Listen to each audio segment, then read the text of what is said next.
ಮಧ್ಯಸ್ಯ ಯತೋನ್ಮಯಾದಿತರತಶ್ಚಾರ್थे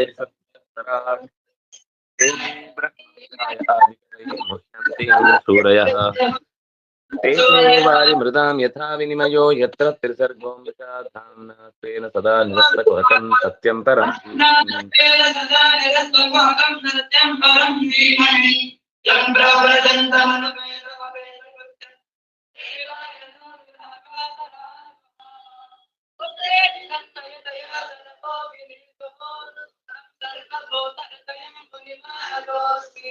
ನಾರಾಯಣಂ ನಮಸ್ಕೃತ್ಯ ನರಂ ಚೈವ ನರೋತ್ತಮಂ ದೇವೀಂ ಸರಸ್ವತೀಂ ವ್ಯಾಸಂ ತತೋ ಜಯಮುದೀರಯೇ. ಸ್ವಸ್ತ್ಯಸ್ತು ಸತಾಂ. ಹರಿ ಓಂ.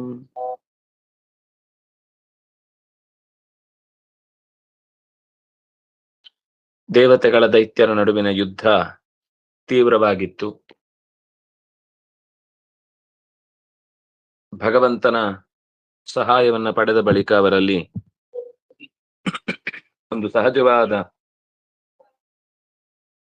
ಉತ್ಸಾಹ ಹೆಚ್ಚಿತು.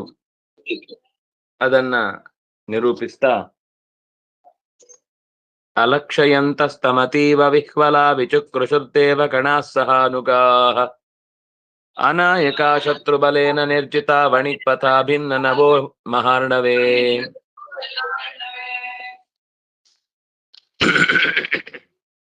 ಶತ್ರು ಸೈನ್ಯದಿಂದ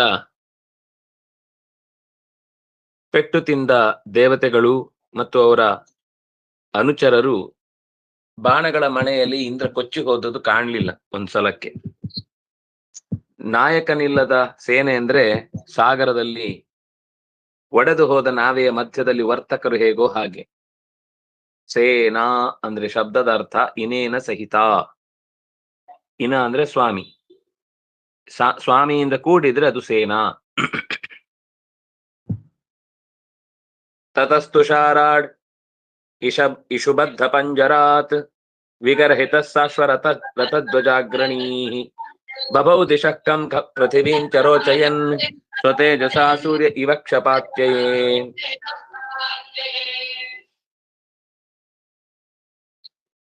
ಇಂದ್ರ ಮರುಕ್ಷಣದಲ್ಲಿ ಬಾಣಗಳ ಪಂಜರದಲ್ಲಿ ಸಿಕ್ಕಿ ಹಾಕಿಕೊಂಡಿದ್ದವ ಭೇದಿಸಿ ಹೊರಕ್ಕೆ ಬಂದ. ಬರುವಾಗ ಹೊರಗೆ ಧ್ವಜ, ಕುದುರೆ, ರಥ ಎಲ್ಲ ಒಟ್ಟೊಟ್ಟಿಗೆ ಇದೆ. ಎಲ್ಲ ದಿಕ್ಕುಗಳನ್ನು ವ್ಯಾಪಿಸಿ ನಿಂತಿದ್ದಾನೆ. ರಾತ್ರಿ ಕಳೆದಾಗ ಸೂರ್ಯ ಬರುವಂತೆ ಬಂದಿದ್ದಾನೆ. ರಾತ್ರಿ ಕಳೆದು ಸೂರ್ಯ ಬರುವಾಗ ಹೇಗಾಗತ್ತೆ? ಕತ್ತಲೆ ಯಾವ ದಿಕ್ಕಿಗೆ ಹೋಗುತ್ತೆ ಅಂತ ಗೊತ್ತಾಗಲ್ಲ, ಎಲ್ಲಿ ಹೋಗಿ ಅಡಗಿ ಕೂತಿದೆ ಅಂತ ಗೊತ್ತಾಗಲ್ಲ. ಹಾಗೆ ಇವನು ಹೊರಟು ಬಂದಾಗ ಶತ್ರುಗಳ ಸೈನ್ಯ ನುಚ್ಚು ನೂರಾಯಿತು.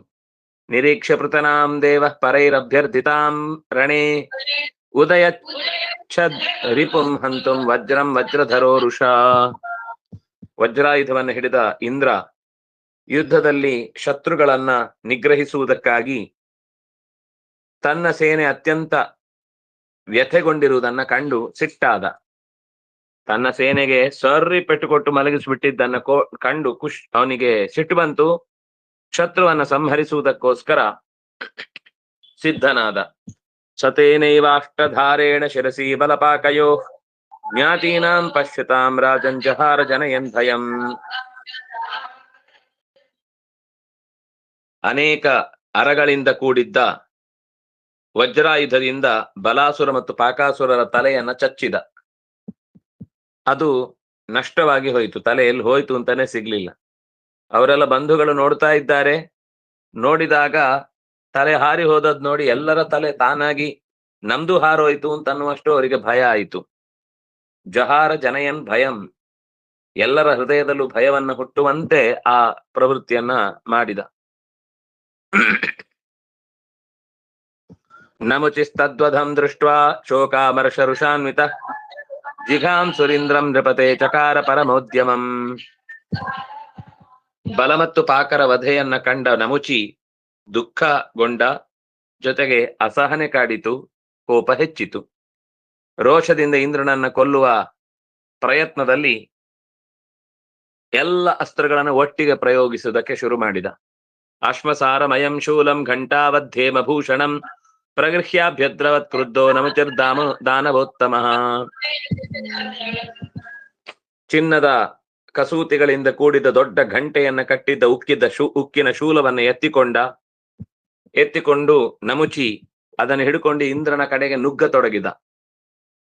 ನುಗ್ಗಿದಾಗ ತಾವಿದ್ಯ ಮಹಾವೀರ್ಯೋ ಹತೋಸೀತಿ ವಿಸರ್ಜಯನ್ ಪ್ರಾಹಿಣೋದ್ದೇವರಾಜಾಯ ವಿನದನ್ ಮೃಗಡಾಡಿವ. ಅತ್ಯಂತ ಬಲಶಾಲಿಯಾದ ನಮುಚಿ ಗಿರಗಿರನೆ ಶೂಲವನ್ನು ತಿರುಗಿಸಿ, ನೀನೀಗ ನನ್ನಿಂದ ಹತನಾದೆ, ನಿನ್ನನ್ನು ಉಳಿಸೋರು ಇನ್ಯಾರೂ ಇಲ್ಲ, ನನ್ನ ಕೈಯಲ್ಲಿ ಸಾಯ್ಲಿಕ್ಕೆ ಬಂದಿದ್ದೀನಿ ನೀನು ಅಂತ ಹೆದರಿಸಿ ಸಿಂಹದಂತೆ ಗರ್ಜಿಸುತ್ತಾ ದೇವರಾಜನ ಮೇಲೆ ತಾನೂ ಹಾರಿ ಶೂಲವನ್ನ ಎಸೆದ. ತದಾಪತದ್ಗಗನತಲೆ ಮಹಾಜವಂ ನಿಚಿಚ್ಛಿದೆ ಹರಿರಿಷುಭಿಃ ಸಹಸ್ರಧಾ ತಮಾಹನನ್ ನೃಪ ಕುಲಿಶೇನ ಕಂಧರೆ ಋಷಾನ್ವಿತಸ್ತ್ರಿದಶಪತಿ ಶಿರೋಹರನ್. ಶೂಲವನ ಆಕಾಶದ ಎತ್ತರದ ತನಕ ಕರೆದುಕೊಂಡು ಹೋಗ್ತಾ, ಅಂದ್ರೆ ಕೈಯಲ್ಲಿ ಹಿಡ್ಕೊಂಡು ಹೋಗ್ತಾ ವೇಗದಿಂದ ಅದನ್ನು ಎಸೆದ ಅಲ್ವಾ, ಆ ವೇಗದಿಂದ ತನ್ನೆಡೆಗೆ ಬರ್ತಾ ಇರುವುದನ್ನು ಇಂದ್ರ ಕಂಡ. ಅವನಿಗೆ ಅರ್ಥ ಆಯ್ತು, ಇದು ಬಿದ್ರೆ ನನ್ನನ್ನ ನುಚ್ಚು ನೂರು ಮಾಡುತ್ತೆ ಅಂತ ಅರ್ಥ ಆಯ್ತು. ಅದು ಬರುವ ಮುಂಚೆ ಅದಕ್ಕೆ ಪ್ರತಿಯಾಗಿ ಇಶುಭಿಹಿ ಸಹಸ್ರದ ನಿಚಿಚ್ಛಿದೆ, ತನ್ನ ಬಾಣದಿಂದ ಒಂದು ಪೆಟ್ಟು ಕೊಡ್ಲಿಲ್ಲ, ಹಲವು ಬಾಣಗಳನ್ನ ಚುಚ್ಚಿ ಹಲವು ಬಾಣಗಳಿಂದ ಅದನ್ನ ಕತ್ತರಿಸಿ ಎಸೆದ, 1000 ತುಂಡು ಮಾಡಿದ. ಕೋಪಾಯುಕ್ತನಾದ ನಮುಚಿ ಮತ್ತೆ ಅವನ ಮೇಲೆ ಎರಗಿದಾಗ ವಜ್ರಾಯುಧದಿಂದ ಶಿರೋಹರನ್ ಕುತ್ತಿಗೆಯ ಕಡೆಗೆ ಹೊಡೆದು ತಲೆಯನ್ನ ಹಾರಿಸಿದ. ಕುಲಿಶೇನ ಕಂಧರೇ ಅನ್ವಿತಃ ಶಿರೋಹರನ್, ತಲೆಯನ್ನು ಹಾರಿಸಿದ. ಕಂಧರ ಅಂದ್ರೆ ಕುತ್ತಿಗೆಯ ಕಡೆಗೆ ಹೊಡೆದು ತಲೆಯನ್ನು ಹಾರಿಸಿದ. ತಥೋಸೆನ ತ್ವಚಮಪಿ ವಜ್ರ ಊರ್ಜಿತೋ ಬಿಭೇದಯ ಸುರಪತಿ ಔಜರೇರಿ ಸೇರಿತಃ ತಮದ್ಭುತಂ ಪರಮತಿ ವೀರ್ಯವಿತ್ತಭಿತ್ ತಿರಸ್ಕೃತೋ ನಮಚಿ ಶಿರೋದ್ಧರ ತ್ವಚ. ದೇವರಾಜ ಬಲವಾಗಿ ಎಸೆದ ಅತ್ಯಂತ ಬಲಿಷ್ಠವಾದ ವಜ್ರಾಯುಧ ನಮುಚಿಯ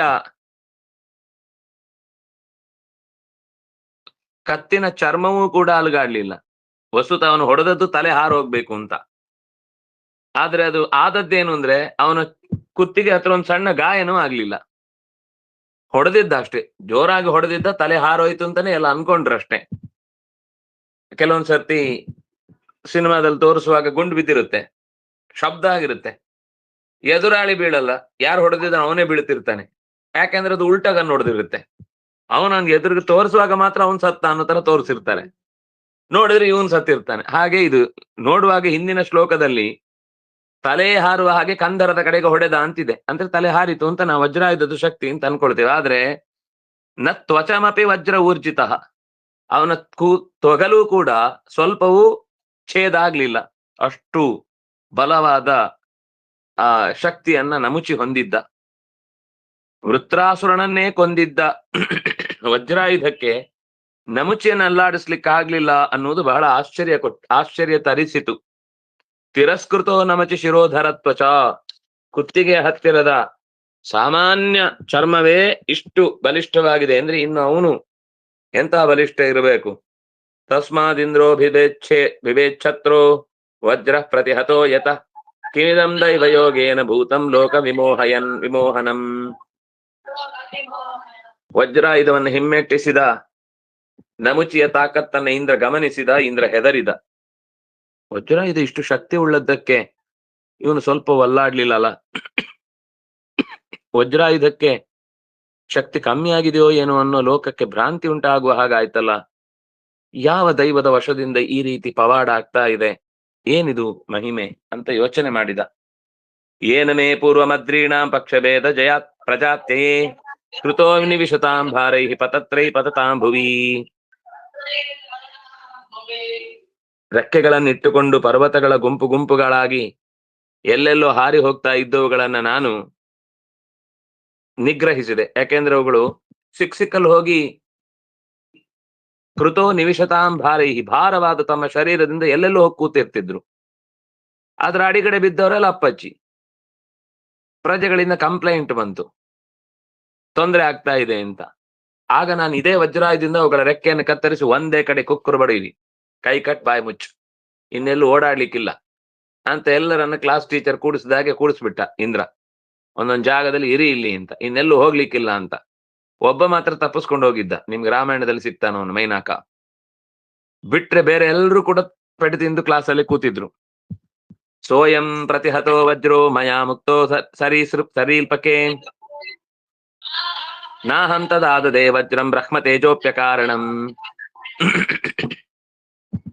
ವಜ್ರಾಯುಧ ಒಬ್ಬ ಸಾಮಾನ್ಯ ಹಸುರಿನಲ್ಲಿ ಪ್ರಯೋಗಿಸಿದಾಗ ಅದು ಫಲ ಕೊಡ್ಲಿಲ್ಲ ಅಂದ್ರೆ ಏನರ್ಥ? ಬ್ರಹ್ಮ ತೇಜಸ್ಸಿನಿಂದ ಕೂಡಿದ್ದ ಅಸ್ತ್ರವು ಕೂಡ ಫಲಕಾರಿ ಆಗ್ಲಿಲ್ಲ ಅಂದ್ರೆ ಸ್ವಲ್ಪ ಆಲೋಚನೆ ಮಾಡಬೇಕಾದ ಸಂಗತಿ ಇದೆ, ಸ್ವಲ್ಪ ಯೋಚಿಸ್ಬೇಕಾದದ್ದಿದೆ. ಹಾ, ತಪಸ್ಸಾರಮಯಂ ತ್ವಾಷ್ಟ್ರಂ ವೃತ್ರೋ ಯೇನ ವಿಪಾಟಿತ ಅನ್ಯೇ ಚಾಪಿ ಬಲೋಪೇತ ಸರ್ವಾಸ್ತ್ರೇ ರಕ್ಷತತ್ವಚಃ.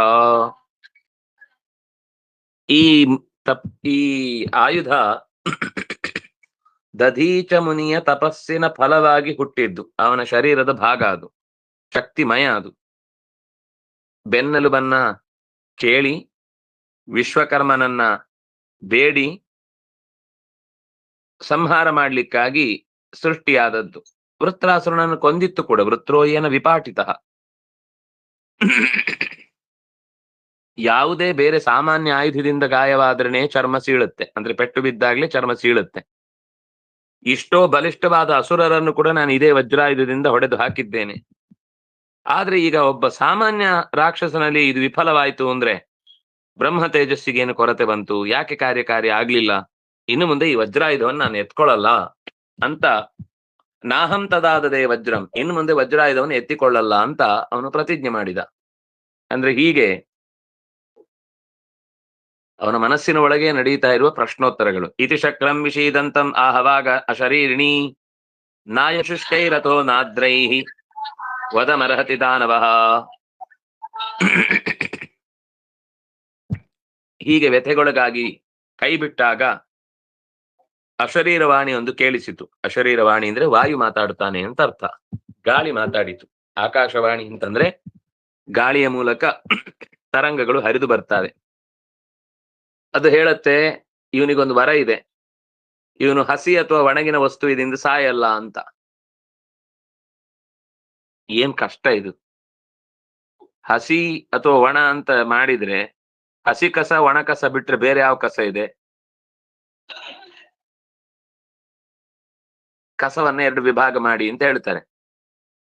ವಿಭಾಗ ಮಾಡಿದಾಗ ಒಂದು ಹಸಿಗೆ ಹಾಕ್ಬೇಕು, ಒಂದು ಒಣಕ್ಕೆ ಹಾಕ್ಬೇಕು. ಎರಡೂ ಅಲ್ಲ ಅಂದ್ರೆ ಏನ್ ಮಾಡುದು?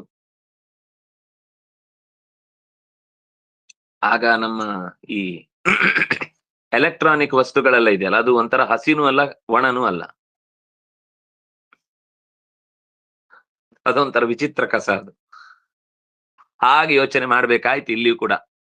ಮಯಾಸ್ಮೈ ಯದ್ವರೋ ದತ್ತೋ ಮೃತ್ಯುರ್ವೈರ್ ನಾರ್ದ್ರ ಶುಷ್ಕಯೋ ಚಿಂತನೀಯಸ್ತೆ ಉಪಾಯೋ ಮಗವಂದ್ರಿಪೋ. ಈತನಿಗೆ ವರ ಸಿಕ್ಕಿದೆ ಚತುರ್ಮುಖನಿಂದ, ಹಸಿ ಅಥವಾ ಒಣಗಿದ ವಸ್ತುವಿನಿಂದ ಮರಣಬಾರದು ಅಂತ. ಅದರಿಂದಾಗಿ ಶತ್ರುವನ್ನ ಕೊಲ್ಲುವುದಕ್ಕೆ ನೀನು ಬೇರೆ ಉಪಾಯವನ್ನ ಹುಡುಕಬೇಕು. ತಾಂ ದೇವೀಂ ಆಕರ್ಣ್ಯ ಮಘವಾನ್ ಸುಸಮಾಹಿತಃ ಧ್ಯಾಯನ್ ತೇನ ಮಥಾಭ್ಯತ್ ಅಪಶ್ಯತ್ ಉಪಾಯಮುಭಯಾತ್ಮಕಂ.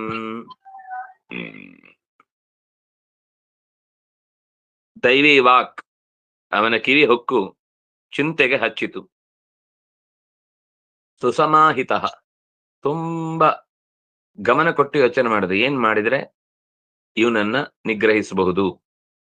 ಮಘವಾನ್ ಸುಸಮಾಹಿತ ಧ್ಯಾಯನ್, ಸ್ವಲ್ಪ ಹೊತ್ತು ಚಿಂತಿಸಿದ, ನಿರಂತರವಾಗಿ ಅದೇ ವಿಷಯದ ಕಡೆಗೆ ಗಮನ ಕೊಟ್ಟ.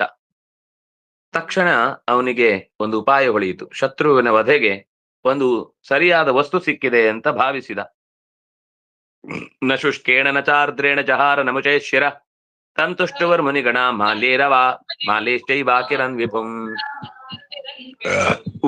ಹಸಿಯೂ ಅಲ್ಲದ ಒಣಗಿದ ಪದಾರ್ಥವೂ ಅಲ್ಲದ ಆಯುಧದಿಂದ ಕೊಂದ. ನಮುಚೆ ಶಿರ ಹಾರಿ ಹೋಯಿತು. ಇಂದ್ರಾದಿ ಸಕಲ ಮುನಿಗಳು ಇಂದ್ರಾದಿ ದೇವತೆಗಳ ಗುಂಪನ್ನ ಕೂಮಾಲೆಯಿಂದ ಹೊಗಳಿದ್ರು. ಅಲ್ಲ ಅದೇನ್ ಮಾಡ್ದ ಅಂದ್ರೆ ಅವನು ಸಮುದ್ರದ ನೊರೆಯನ್ನ ಉಪಯೋಗಿಸಿದ. ಈ ನೊರೆ ಅನ್ನೋದು ಒಂಥರ ಹಸಿನೂ ಅಲ್ಲ, ಒಣನೂ ಅಲ್ಲ. ನೀವು ಒಣ ಅನ್ಕೊಂಡ್ರೆ ಸ್ವಲ್ಪ ಹಸಿ ಅನ್ಸುತ್ತೆ, ನೀವು ಹಸಿ ಅನ್ಕೊಂಡ್ರೆ ಅಲ್ಲಿ ಆವಿಯಾಗಿ ಹೋಗಿರುತ್ತದು. ಅದು ಒಣನೂ ಅಲ್ಲ ಹಸಿನೂ ಅಲ್ಲ ಅನ್ನುವಂತ ಒಂದು ವಿಚಿತ್ರವಾದ ವಸ್ತು. ಅದರಲ್ಲಿ ವಜ್ರದ ಆಯುಧವನ್ನ ಚಿಂತಿಸಿ ಮಂತ್ರ ಪ್ರವೇಶ ಮಾಡಿಸಿ ಅದರಿಂದ ಅವನು ಕುತ್ತಿಗೆ ಹೊಡೆದ, ತಲೆ ಹಾರೋಯ್ತು.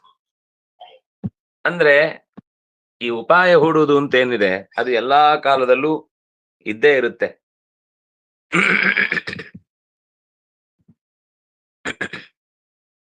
ಅವನ ಮೇಲೆ ಅಂದ್ರೆ ಇಂದ್ರನ ಮೇಲೆ ಎಲ್ಲರೂ ಕೂಡ ತುಂಬಾ ಒಳ್ಳೆ ಸ್ತೋತ್ರಗಳನ್ನೆಲ್ಲ ಮಾಡಿದ್ರು. ಗಂಧರ್ವ ಮುಖ್ಯವು ಜಗತ್ತು ವಿಶ್ವಾವಸು ಪರಾವಸು ದೇವದುಂದುಭಯೋ ನೇದು ನರ್ತಕ್ಯೋ ನರ್ತಮುರ್ಮುದಾ. ವಿಶ್ವಾವಸು ಮತ್ತು ಪರಾವಸುಗಳು ಅಂತ ದೇವ ಗಂಧರ್ವರು ಬಹಳ ಶ್ರೇಷ್ಠವಾದ ಗಾಯಕರು. ಆ ಕಡೆಯಿಂದ ದುಂದುಭಿಗಳು ಮೊಳಗಿದವು. ಇವ್ರು ಹಾಡಿದ್ರು, ಚೆನ್ನಾಗಿ ಹಾಡಿದ್ರು. ಇಂಥ ಹಾಡನ್ನ ಕೇಳಲಿಕ್ಕೆ ಎಲ್ಲರ ಕಿವಿ ನೆಟ್ಟಗಾಯಿತು. ಕೆಲವರಿಗಂತೂ ಹಾಡು ಕೇಳಿದ ತಕ್ಷಣ ಕುಣಿಲಿಕ್ಕೆ ಶುರುವಾದ್ರು. ಅಪ್ಸರೆಯರೆಲ್ಲ ಚೆನ್ನಾಗಿ ಕುಣಿದು ಕುಪ್ಪಳಿಸಿ ನಾಟ್ಯವಾಡಿ ದೇವರಿಗೆ ಕಲಾ ಉಪಚಾರವನ್ನ ಮಾಡಿದ್ರು. ಅನ್ಯೇಪ್ಯೇವಂ ಪ್ರತಿದ್ವಂದ್ವಾನ್ ವಾಯುವಗ್ನಿವರುಣಾದಯ ಸೂದಯಾ ಮಾಸುರಸ್ತ್ರೌಘೈ ಮೃಗಾನ್ ಕೇಸರಿಣೋ ಯಥಾ. ವಾಯು, ಅಗ್ನಿ, ವರುಣ ಮೊದಲಾದ ಸಕಲ ದೇವತೆಗಳು ಕೂಡ ಸಿಂಹವನ್ನು ಮೃಗಗಳು ನೋಡಿ ಹೇಗೆ ಹೆದರುತ್ತಾವೋ, ಸಿಂಹಗಳನ್ನು ನೋಡಿ ಮೃಗಗಳು ಹೇಗೆ ಹೆದರುತ್ತಾವೋ, ಹೆದರಿ ದಿಕ್ಕಿಲ್ಲದಂತೆ ಓಡುತ್ತಾವೋ, ಹಾಗೆ ಪ್ರತಿದ್ವಂದ್ವಿಗಳಾದ ಅಸುರರನ್ನು ಆಯುಧಗಳಿಂದ ಸಿಕ್ಕಲ್ಲಿ ಅಟ್ಟಿಸಿಕೊಂಡು ಹೊಡೆದಾಕಿದ್ರು. ಬ್ರಹ್ಮಣ ಪ್ರೇಷಿತೋ ದೇವಾನ್ ದೇವರ್ಷಿ ನಾರದೋ ನೃಪ ವಾರಯಾಮಾಸ ವಿಬುಧಾನ್ ದೃಷ್ಟ್ವಾ ದಾನವ ಸಂಶಯಾನ್. ಬ್ರಹ್ಮದೇವರು ದಾನವರು ಹೀಗೆ ದಿಕ್ಕೆಟ್ಟು ನಾಶವಾಗ್ತಾ ಇರುವುದನ್ನು ನೋಡಿ ದೇವತೆಗಳಲ್ಲಿ ಋಷಿಗಳೆನಿಸಿದ ನಾರದರನ್ನ ದೇವತೆಗಳ ಬಳಿಗೆ ಕಳುಹಿಸಿದ್ರು. ಅವರು ವಾರಯಾಮಾಸ ಇಂದ್ರನನ್ನು ಮತ್ತು ಅವನ ಪರಿವಾರವನ್ನು ತಡೆದ್ರು. ಕೊಲ್ಬೇಡ್ರಪ್ಪ, ಪೂರ ಸ್ವಲ್ಪ ಇರ್ಲಿ, ಇಲ್ಲಾಂದ್ರೆ ಧಾರಾವಾಹಿ ನಿಂತೋಗ್ಬಿಡುತ್ತೆ, ನೆಕ್ಸ್ಟ್ ಎಪಿಸೋಡ್ ಏನ್ ಮಾಡುದು. ಅದರಿಂದಾಗಿ ಎಲ್ಲ ಕೊಂದು ಬಿಡಬೇಡಿ, ಬಿಟ್ಬಿಡಿ ಅವರನ್ನ. ನಾರದ ಉವಾಚ ಭವದ್ಯನಮೃತಂ ಪ್ರಾಪ್ತಂ ನಾರಾಯಣ ಭುಜಾಕ್ಷರೈಃ ಪ್ರಿಯಾ ಸಮೇಧಿತಾ ಸರ್ವೇ ಉಪಾರಮತ ವಿಗ್ರಹಾತ್. ನಾರಾಯಣನ ತೋಳಿನ ಆಶ್ರಯದಲ್ಲಿ ನೀವು ಅಮೃತವನ್ನ ಪಡೆದಿದ್ದೀರಿ, ನಿಮ್ಗದು ಸಿಕ್ಕಿ ಆಯ್ತು. ಐಶ್ವರ್ಯದಿಂದ ಸಮೃದ್ಧಿಯನ್ನೂ ಹೊಂದಿದ್ದೀರಿ. ಇನ್ನು ನೀವು ವ್ಯರ್ಥವಾಗಿ ಯಾಕೆ ಕಲಹ ಮಾಡ್ತೀರಿ? ಬಿಟ್ಬಿಡಿ. ಯಾವುದೇ ಒಂದು ಯುದ್ಧ ಅಥವಾ ಯಾವುದೇ ಒಂದು ಕಲಹ ನಮ್ಮ ಕಾರ್ಯ ಸಿದ್ಧಿಸುವ ತನಕ ಮಾತ್ರ ಇರಬೇಕು. ಸಿದ್ಧಿ ಆದ್ಮೇಲೆ ಮತ್ತೂ ಕೂಡ ನಾಯಿ ಮೂಳೆಯನ್ನ ಜಗದ ಹಾಗೆ ಜಗಿತಾ ಇದ್ರೆ ಅದರ ನೆತ್ತರೇ ಅದು ಕುಡಿದು ಚೆನ್ನಾಗಿದೆ ಚೆನ್ನಾಗಿದೆ ಚೆನ್ನಾಗಿದೆ ಅನ್ಕೊಂಡು ತಿಂತಾ ಇರುತ್ತೆ ಹೊರತು ಅದಕ್ಕೆ ನಿಜವಾದ ಖುಷಿ ಸಿಗುವುದಲ್ಲ. ಹಾಗಾಗಿ ನೀವು ವೃಥಾ ಕಲಹ ಮಾಡುವುದಕ್ಕೆ ಏನು ಅರ್ಥ ಇಲ್ಲ. ಉಪಾರಮತ ವಿಗ್ರಹಾತ್, ಸುಮ್ನೆ ಜಗಳ ಕಾಯುವುದನ್ನು ಬಿಡಿ. ದೇವತೆಗಳಿಗೂ ನಿಮಗೂ ಅವ್ರ ದೈತ್ಯರಿಗೂ ವ್ಯತ್ಯಾಸ ಇಲ್ವಾ? ಅವ್ರು ಹೇಗೆ ಜಗಳ ಕಾಯ್ತಾರೋ ನೀವು ಹಾಗೆ ಹುಡ್ಕೊಂಡು ಹೋಗಿ ಕಾಲ್ ಕೆದರಿ ಯಾಕೆ ಜಗಳ ಮಾಡ್ತೀರಿ? ಬಿಟ್ಬಿಡಿ ಅವರನ್ನ. ಶುಕ ಉವಾಚ ಸಂಯಮ್ಯ ಮನಸ ಮನ್ಯು ಸಂರಂಭಂ ಮಾನಯಂತೋ ಮುನಿರ್ವಚ ಗೀಯಮಾನಾನುಚರೈಃ ಯಜುಸ್ಸರ್ವೇ ತ್ರಿವಿಷ್ಟಪಂ.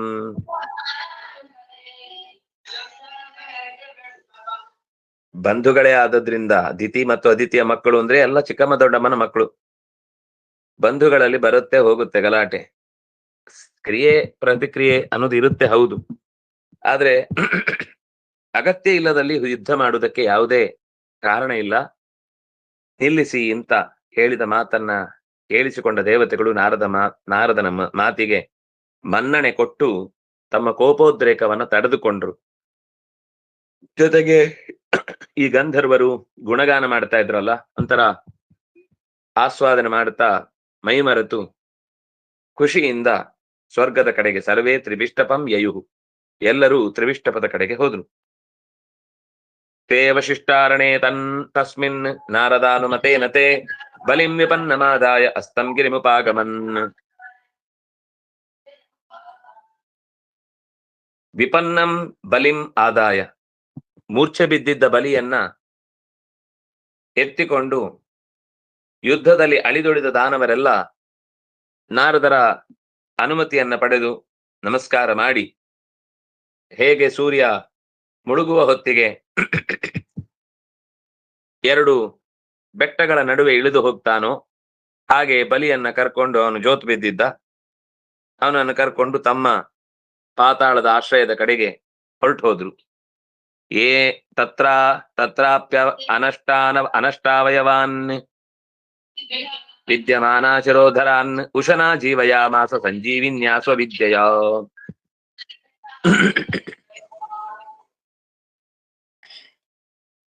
ರಣರಂಗದಲ್ಲಿ ಕೈ, ಕಾಲು, ತಲೆ, ಮೂಗು, ಬಾಯಿ ಎಲ್ಲ ಬೇರೆ ಬೇರೆ ಆಗಿದ್ದಂತಹ ರಾಕ್ಷಸರನ್ನೆಲ್ಲ ಶುಕ್ರಾಚಾರ್ಯರು ಸಂಜೀವಿನಿ ವಿದ್ಯೆಯನ್ನು ಪ್ರಯೋಗ ಮಾಡಿ ಅವರ ಕಣ್ಣು, ಮೂಗು, ಬಾಯಲ್ಲಿ ಓಡ್ ಬಂದು ಮೂಗಿಗೆ ಸಿಕ್ಕಾಕೊಳ್ತು, ಕಿವಿಗೆ ಸಿಕ್ಕಾಕೊಳ್ತು, ಕೈ ಸಿಕ್ಕಾಕೊಳ್ತು, ಎಲ್ಲ ಸಿಕ್ಕಾಕೊಂಡು ವಾಪಸ್ ಮತ್ತೆ ನೆಟ್ಟಗಾಗ್ಬಿಟ್ರು. ಯಂತ್ರದಿಂದ ವಾಪಸ್ಸು ಬಿದ್ದು ಹೋದ ಇಂದ್ರಿಯಗಳೆಲ್ಲ ಜೋಡಿಸಿಕೊಂಡ್ರೆ ಹೇಗೆ ಕಾಣುತ್ತೋ ಹಾಗೆ ಸಂಜೀವಿನಿ ವಿದ್ಯೆಯಿಂದ ಶುಕ್ರಾಚಾರ್ಯರು ಎಲ್ಲ ರಕ್ಕಸರನ್ನು ಕೂಡ ಮರಳಿ ಬದುಕಿಸಿದ್ರು. ಬಲಿಷ್ಠೋಷಣ ಸೃಷ್ಟ ಪ್ರತ್ಯಾಯನ್ನೇಂದ್ರಿಯ ಸ್ಮೃತಿ ಪರಾಜಿತೋಪಿ ನ ಖಿದ್ಯದ್ ಲೋಕಸತ್ವಲ ವಿಲಕ್ಷಣ. ಶುಕ್ರಾಚಾರ್ಯರ ಸ್ಪರ್ಶ ಮಾತ್ರದಿಂದ ಬಲಿಯು ಕೂಡ ಬಲಿತ, ಅವನಿಗೆ ಧೈರ್ಯ ಬಂತು, ಇಂದ್ರಿಯಗಳೆಲ್ಲ ಮತ್ತೆ ಜಾಗೃತವಾದವು, ಸ್ಮರಣ ಶಕ್ತಿ ಬಂತು. ಯುದ್ಧದಲ್ಲಿ ಪರಾಜಿತನಾದ್ರೂ ಕೂಡ ಅವನಿಗೆ ಒಂದು ಯೋಚನೆ ಮನಸ್ಸಿನಲ್ಲಿ ನಿತ್ಯ ಇತ್ತು, ಎಲ್ಲವೂ ದೇವರ ಅಧೀನ, ಸೋತ್ರು ಗೆದ್ರು ಅವನದ್ದೇ ನಿಶ್ಚಯ, ಅವನದ್ದೇ ಅನುಗ್ರಹ ಆಗ್ಲಿ ಅಂತ ಲೋಕತತ್ವ ವಿಚಕ್ಷಣ. ಲೋಕದಲ್ಲೂ ಕೂಡ ಸೋಲು ಗೆಲುವು ಅನ್ನೋದು ಸಹಜ, ಅದನ್ನು ಯಾರು ಅರ್ಥ ಮಾಡ್ಕೊಂಡು ಬದುಕ್ತಾನೋ ಅವನ ಜೀವನದಲ್ಲಿ ದೊಡ್ಡ ಸ್ತರವನ್ನೇ ಇರ್ತಾನೆ. ಯಾರು ಸಣ್ಣ ಸೋಲನ್ನೇ ಇಟ್ಕೊಂಡು ಮಹಾ ಅನರ್ಥ ಆಯ್ತು ಅಂತ ಆತ್ಮಹತ್ಯೆ ಮಾಡಿಕೊಂಡು ಲೋಕ ಎಲ್ಲ ದೊಡ್ಡ ಚಳುವಳಿಗೆ ಬೀಳುವಂತೆ ಮಾಡ್ತಾರಲ್ಲ, ಅವರು ತಾವು ಪಡೀಲಿಲ್ಲ, ಉಳಿದವರನ್ನು ಕೂಡ ಏನನ್ನು ಪಡಿಲಿಕ್ಕೂ ಬಿಡ್ಲಿಲ್ಲ ಅನ್ನುವ ಸ್ಥಿತಿಗೆ ಬರ್ತಾರೆ ಅದನ್ನ ಅವನು ಅರ್ಥ ಮಾಡಿಕೊಂಡು ಖಿನ್ನನಾಗ್ಲಿಲ್ಲ, ದುಃಖಿತನಾಗ್ಲಿಲ್ಲ. ಬಲಿ ತಡ್ಕೊಂಡ, ಆಗ್ಲಿ ಸಮಯ ಬರುವಾಗ ನಾವು ಮತ್ತೆ ನಮ್ಮ ಕಾರ್ಯವನ್ನ ಮುಂದುವರಿಸ್ಬೇಕು ಹೊರತು ಈಗ ಹಠ ಮಾಡಿ ಉಪಯೋಗ ಇಲ್ಲ ಅಂತ ಸುಮ್ಮನಾದ ಅನ್ನುವಲ್ಲಿಗೆ ಭಾಗವತ ಮಹಾಪುರಾಣದ ಅಷ್ಟಮ ಸ್ಕಂಧದ 10ನೆಯ ಅಧ್ಯಾಯ ಮುಕ್ತಾಯಗೊಂಡಿತು. 11ನೆಯ ಅಧ್ಯಾಯ ಆರಂಭ ಆಗ್ತಾ ಇದೆ. ಶುಕ ಉವಾಚ ವೃಷಧ್ವಜೋ ನಿಶಮ್ಯೇದಂ ಯೋಷಿದ್ರೂಪೇಣ ದಾನವಾನ್ ಮೋಹಯಿತ್ವಾ ಸುರಗಣಾನ್ ಹರಿಸ್ಸೋ ಮಮ ಪಾಯೇತ್.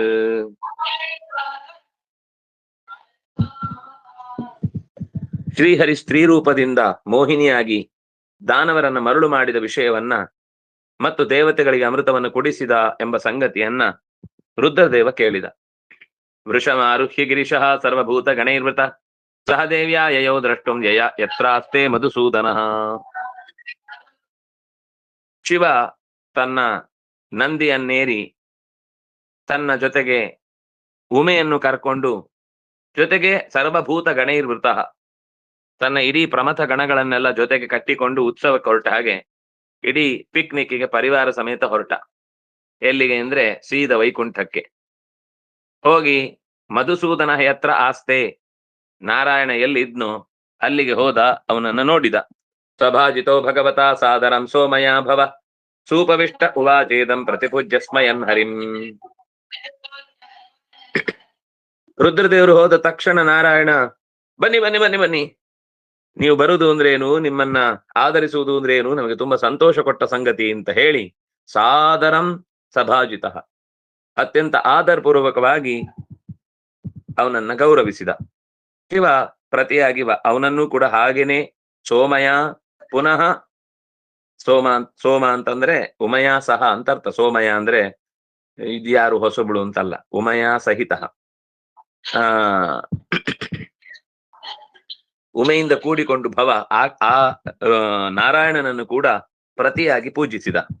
ಪೂಜಿಸಿ ಆದ್ಮೇಲೆ ಸೂಪವಿಷ್ಟ ಅಂದ್ರೆ ಸೂಪ್ ಕುಡ್ದ ಅಂತಲ್ಲ, ಚೆನ್ನಾಗಿ ಕೂತ್ಕೊಂಡ.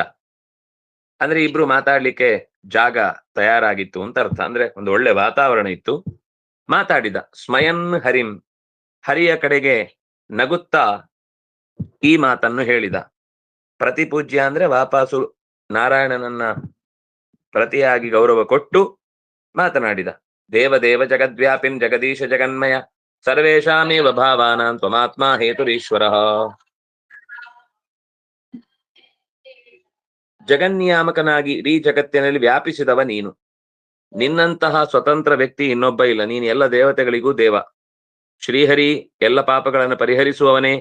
ಎಲ್ಲ ವಸ್ತುಗಳಿಗೂ ನೀನೇ ಅಂತರ್ಯಾಮಿ, ನೀನೇ ಹುಟ್ಟಿಗೆ ಕಾರಣ. ಒಂದು ರೀತಿಯಲ್ಲಿ ಎಲ್ಲರ ಅಂತರ್ಯಾಮಿ ಅಂತಂದಾಗ ನನ್ನಲ್ಲೂ ಕೂಡ ನೀನೇ ಸೇರಿಕೊಂಡು ನನಗಿಂತ ಉತ್ತಮನಾಗಿ ನಿಂತಿದ್ದಿ. ಈಶ್ವರ ನೀನು, ಹೇತು ಈಶ್ವರ, ಎಲ್ಲದಕ್ಕೂ ಕಾರಣಭೂತ ಈಶ್ವರ ಅಂತ ಇದ್ದವನೇ ಪರಮಾತ್ಮನನ್ನೇ ಈಶ್ವರ ಅಂತ ಕರೀತಾ ಇದ್ದಾನೆ. ನನ್ನ ಹೆಸರು ಈಶ್ವರ ಅಂತ ಹೇಳ್ಬೇಕಿತ್ತಲ್ಲ, ಜಗಳಾಡು, ನನ್ನ ಹೆಸರು ಈಶ್ವರ, ನಿನ್ನ ಹೆಸರು ಏನು ಈಶ್ವರನ ಅಂತ ಕೇಳ್ಬೇಕಿತ್ತ? ಕೇಳಲ್ಲ ಅವನು. ಅವನಿಗೆ ಗೊತ್ತು ಈಶ್ವರ ಶಬ್ದ ಅನ್ನೋದು ಸಂಸ್ಕೃತ ಗೊತ್ತಿದ್ದವರಿಗೆ ಅರ್ಥ ಆಗುತ್ತೆ, ಒಡೆತನ ಇರುವವ ಅಂತ. ಇವನಲ್ಲೂ ಇದೆ, ಅವನಲ್ಲೂ ಇದೆ. ತವೈವ ಚರಣಾಂಭೋಜಂ ಶ್ರೇಯಸ್ಕಾಮ ನಿರಾಶಿಷ ವಿಸೃಜ್ಯೋ ಭಯತ ಸಂಗಂ ಮುನಯ ಸಮುಪಾಸತೆ. ಮೋಕ್ಷವನ್ನ ಬಯಸುವಂತಹ ಋಷಿಮುನಿಗಳೆಲ್ಲರೂ ಕೂಡ, ಅಥವಾ ಯಾರೇ ಸಾಧಕರು ಕೂಡ, ಐಹಿಕ ಮತ್ತು ಪಾರತ್ರಿಕ ಎರಡೂ ರೀತಿಯ ಸುಖಗಳನ್ನ ಪಡೆದ್ರೂ ಕೂಡ ಅದರ ಆಸಕ್ತಿಯನ್ನು ಬಿಡ್ತಾರ. ಆಮೇಲೆ ಬೇಡ, ಈ ಸ್ವರ್ಗದ ಸುಖ ಸಾಕು, ಎಷ್ಟು ಅಂತ ಅದನ್ನೇ ಅನುಭವಿಸೋದು, ಮತ್ತೆ ಅದು ವಾಪಸ್ ಬರ್ಬೇಕು ಅಂತ ಹೇಳ್ತಾರೆ. ವಾಪಸ್ ಬರುವ ಹಾಗಿರ್ಬಾರ್ದು, ಟೆನ್ಷನ್ ಇರಬಾರ್ದು, ಪಡೆದ ಮೇಲೆ ಮತ್ತೆ ಯಾವುದೇ ಕಿರಿಕಿರಿ ಇರಬಾರದು ಅನ್ನುವ ಯೋಚನೆಯಿಂದ ಫಲದ ಆಸೆಯನ್ನು ತೊರೆದು ಎಲ್ಲ ಮುನಿಗಳು ಕೂಡ ತವೈವ ಚರಣಾಂಬೋಜಂ ಸಮುಪಾಸತೆ, ನಿನ್ನ ಚರಣ ಕಮಲಗಳನ್ನೇ ಚೆನ್ನಾಗಿ, ಜಗತ್ತಿನಲ್ಲಿ ಸತ್ಯ ಬೇಕು, ಸತ್ವ ಬೇಕು ಮತ್ತು ನಿಜವಾದ ಸುಖ ಬೇಕು ಅಂತ ಬಯಸುವವನು ನಿನ್ನನ್ನೇ ಆರಾಧನೆ ಮಾಡುತ್ತಾರೆ. ತ್ವಂ ಬ್ರಹ್ಮ ಪೂರ್ಣಮೃತಂ ದ್ವಿಗುಣಂ ವಿಶೋಕಂ ಆನಂದ ಮಾತ್ರಮ ವಿಕಾರಮನನ್ಯದನ್ಯತ್ ವಿಶ್ವಸ್ಯ ಹೇತು ಹೃದಯ ಸ್ಥಿತಿ ಸಂಯಮಾನಂ ಆತ್ಮೇಶ್ವರ ಸತುಪೇಕ್ಷತ ಯಾನಪೇಕ್ಷ. ನೀನೇ ದೇಶ ಕಾಲ ಗುಣಗಳಿಂದ ಪೂರ್ಣ. ನೀನು ನಿಜವಾದ ಬ್ರಹ್ಮ ಅಂದ್ರೆ ಗುಣದಿಂದ ತುಂಬಿದವ ಅಂತ ಅರ್ಥ. ನೀನು ನಿತ್ಯ ಮುಕ್ತ ಅಮೃತ. ನೀನು ಸತ್ವರಜಸ್ಸು ತಮಸ್ಸು ಅನ್ನುವ ಗುಣಗಳಿಂದ ಹೊರತಾದವ ವಿಗುಣ. ವಿಶೋಕ, ನಿನಗೆ ದುಃಖ ಅನ್ನುವುದರ ಸ್ಪರ್ಶವೇ ಇಲ್ಲ, ನೀನು ಶೋಕರಹಿತ. ಅಷ್ಟೇ ಅಲ್ಲ, ಉಳಿದವರ ಶೋಕವನ್ನು ಕಳೆಯುವವ. ಮತ್ತೇನು? ಆನಂದ ಮಾತ್ರ, ನೀನು ಆನಂದಮಯ, ಆನಂದ ತುಂದಿಲ. ನಿನಗೆ ಆನಂದ ಬಿಟ್ರೆ ದುಃಖ ಅನ್ನೋದರ ಸ್ಪರ್ಶವೇ ಇಲ್ಲ, ಶೋಕ ಅಂದ್ರೆ ಗೊತ್ತೇ ಇಲ್ಲ. ಅಷ್ಟೇ ಅಲ್ಲ, ಅವಿಕಾರಂ, ವಿಕಾರ ರಹಿತ ನೀನು. ಜಗತ್ತಿನಲ್ಲಿ ಏನೆಲ್ಲ ಇದೆಯೋ ಅದೆಲ್ಲದಕ್ಕಿಂತ ಬೇರೆ ನೀನು. ನಿನ್ನ ಅವತಾರವನ್ನು ಯಾರು ಕೂಡ ಇಲ್ಲಿ ತನಕ ಎಷ್ಟು ಗಮನಿಸಿದ್ರು ಕೂಡ ಅದು ಒಂದಕ್ಕಿಂತ ಒಂದು ಭಿನ್ನ, ಆದ್ರೆ ಒಂದೇ. ಒಂದಕ್ಕಿಂತ ಒಂದು ಭಿನ್ನ ಅಂದ್ರೆ ಕಾರ್ಯಭಾರದಿಂದ ಬೇರೆ, ಆದ್ರೆ ನೀನೆ ಒಂದರಿಂದ ಇದ್ದ ಹಾಗೆ ಇನ್ನೊಂದರಲ್ಲಿ ನೀನು ಕಾಣಿಸಿಕೊಳ್ಳುದ್ರು. ಪ್ರತಿ ಸರ್ತಿಯೂ ಹೊಸ ಗುಣಗಳಿಂದ ಕಾಣಿಸಿಕೊಳ್ತಿ. ಇದು ನಿನ್ನ ವೈಶಿಷ್ಟ್ಯ. ಕೆಲವರು ಒಂದ್ಸರ್ತಿ ಲೇಖನ ಬರೆದು ಮತ್ತೆ ಮೂರನೇ ಸರ್ತಿ ಲೇಖನ ಕೇಳಿದ್ರೆ ಮೊದಲನೇದು ಎರಡನೇದು ಸೇರಿ ಮಿಕ್ಸ್ ಮೂರನೇ ಲೇಖನ ಇರುತ್ತೆ. 5ನೇ ಲೇಖನ ಆಗುವಾಗ ಮೊದಲಿನ 4 ಲೇಖನದ ಮಿಕ್ಸ್ಚರ್ ಇರುತ್ತೆ. ಹಾಗೆ ಕೊನೆಗೆ ಏನು ಅಂದ್ರೆ, ಅಯ್ಯೋ ಅವ್ರು ಅಷ್ಟೇ ಬರುದ್ರಿ. ಈ ಕೆಲವರು ಸಿನಿಮಾಗಳಲ್ಲಿ ಹಾಡು ಬರೀತಾರೆ, ಅದ್ರಲ್ಲಿ ಒಂದು 4-5 ಪದ ಇರುತ್ತೆ. ಅಮ್ಮ, ಪ್ರೀತಿ, ಅದೇ ಇದೆ ಅಂತ ಒಂದಿಷ್ಟು ಶಬ್ದಗಳಿರ್ತವೆ. ನೀವು ತಿರುಗಿಸಿ ನೋಡಿದ್ರೆ ಯಾರು ಬರ್ದಿದ್ದು ಅಂತ ಗೊತ್ತಾಗ್ಬಿಡುತ್ತೆ. ಓ ಇವ್ರಾ, ಬಿಡಿ ಅವರೇ ಬರ್ದಿದ್ದು, ಅವ್ರು ಈ ಪದಗಳಿದೆ ಅಂದ್ರೆ ಅವ್ರು ಬರ್ದಿದ್ದಾರೆ ಅಂತ. ಹಾಗಾಗಿ ಯಾರಲ್ಲಿ ಒಳಗೆ ಸತ್ವ ಇಲ್ವೋ, ಯಾರಲ್ಲಿ ಒಳಗೆ ಗುಣ ಇಲ್ವೋ ಅವ್ರು ಒಂದೇ ತರ ಹಾಡ್ತಿರ್ತಾರೆ. 3 ಸಲ ಹಾಡಿದ್ರು ಅದನ್ನೇ ಹಾಡ್ತಾರೆ, ಏನೊಂದು ಚೇಂಜಸ್ಸೇ ಇಲ್ಲ. ಅವತ್ತು ಹಾಡಿದ್ದು ಹಂಗೆ ಐತಿ, ಇವತ್ತು ಹಾಡಿದ್ದು ಹಂಗೆ ಇದೆ, ಯಾವತ್ತು ಹಾಡಿದ್ರೆ ಹಿಂಗೆ ಇರುತ್ತೆ. ಈ ಕೆಲವರು ಭಾಷಣ ಮಾಡಿದ್ಮೇಲೆ ಅವ್ರ ಭಾಷಣ ಕೇಳಿದವ್ರು ಕೇಳಿ ಕೇಳಿ ಕೇಳಿ ಕೇಳಿ ಅವ್ರ ಭಾಷಣ ಶುರು ಮಾಡಿದ್ರೆ ನೆಕ್ಸ್ಟ್ ಏನ್ ಹೇಳ್ತಾರೆ ಅಂತ ಇವರೇ ಹೇಳ್ತಿರ್ತಾರೆ. ನೀನು ಹಾಗಲ್ಲ. ನಿನ್ನ ಸೃಷ್ಟಿಯಲ್ಲಿ ಇಲ್ಲಿ ತನಕ ಒಂದು ಸಲ ಸೃಷ್ಟಿಯಾದದ್ದನ್ನ ಕಾಪಿ ಪೇಸ್ಟ್ ಮಾಡಿ ಮತ್ತೊಂದ್ ಸರ್ತಿ ನೀನ್ ಸೃಷ್ಟಿ ಮಾಡಿಲ್ಲ. ನಮ್ಗೆ ಏನು ಅಂದ್ರೆ ಕಾಪಿ ಪೇಸ್ಟ್ ಮಾಡೋದು ಸುಲಭ. ಅಲ್ಲಿ ತೆಗಿ, ಇಲ್ಲಿ ತೆಗಿ, ಇಲ್ಲಿ ತೆಗಿ, ಮತ್ತೊಂದ್ ತೆಗೆದು ಇನ್ನೊಂದು ಲೇಖನ ಮಾಡು. ಎಷ್ಟು ಲೇಖನ ಬರೆದಿದ್ದಾರೆ ಗೊತ್ತಾ? ಅಕಸ್ಮಾತ್ ಅದೆಲ್ಲಾ ಲೇಖನ ಬಟ್ಟಿ ಇಳಿಸಿ ಸಾಮಾನ್ಯ ಪದ ಒಂದನ್ನ ಹಾಕಿ ಅಂದ್ರೆ ಒಂದ್ ಲೇಖನ ಆಗುತ್ತಷ್ಟೇ ಎಲ್ಲ ಸೇರಿ. ನೀನು ಹಾಗಲ್ಲ.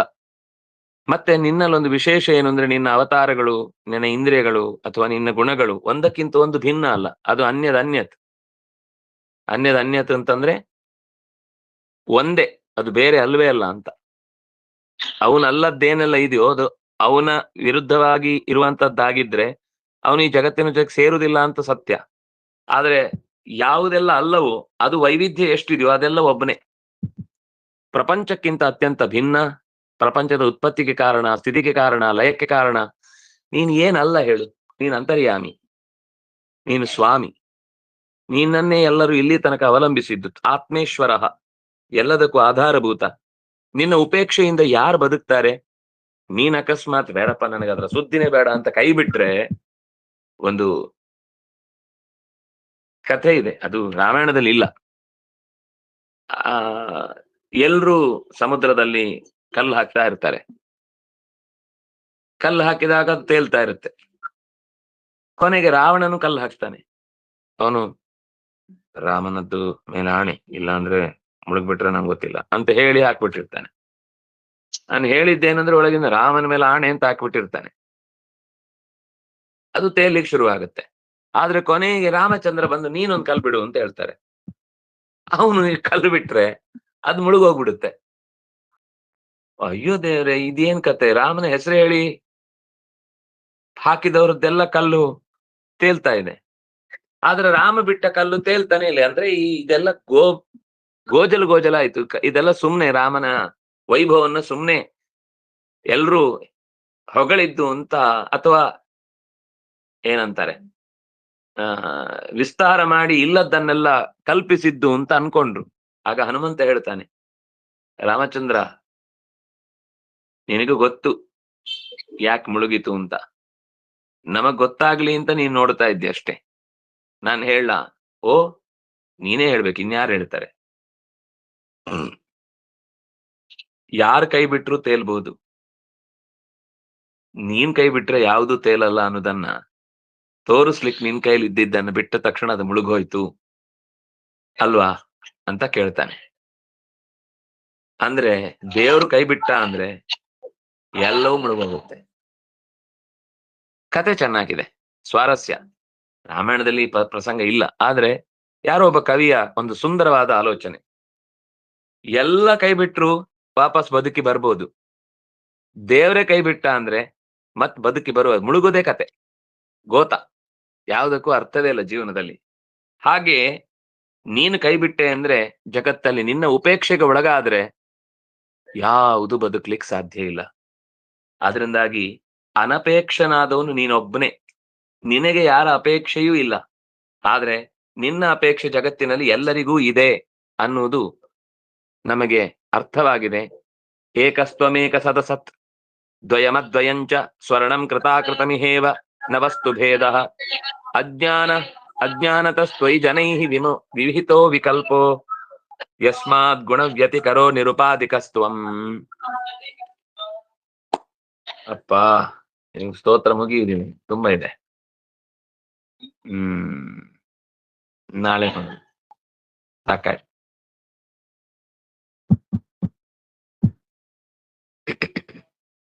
ಕಾಯೇನ ವಾಚಾ ಮನಸೇಂದ್ರಿಯೈರ್ವಾ ಬುದ್ಧ್ಯಾತ್ಮನಾ ವಾ ಅನುಸೃತ ಸ್ವಭಾವ ಕರೋಮಿ ಯದ್ಯತ್ ಸಕಲಂ ಪರಸ್ಮೈ ನಾರಾಯಣಾಯೇತಿ ಸಮರ್ಪಯಾಮಿ.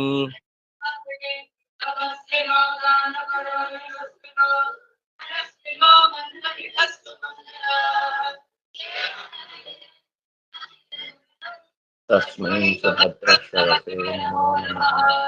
ಬ್ರಹ್ಮಾರ್ಪಣಂ ಬ್ರಹ್ಮ ಹರಿಃ ಬ್ರಹ್ಮಾಗ್ನೋ ಬ್ರಹ್ಮಣಾಹುತಂ ತೇನ ಗಂಧರ್ವ್ಯಂ ಬ್ರಹ್ಮಕರ್ಮಸಮಂ.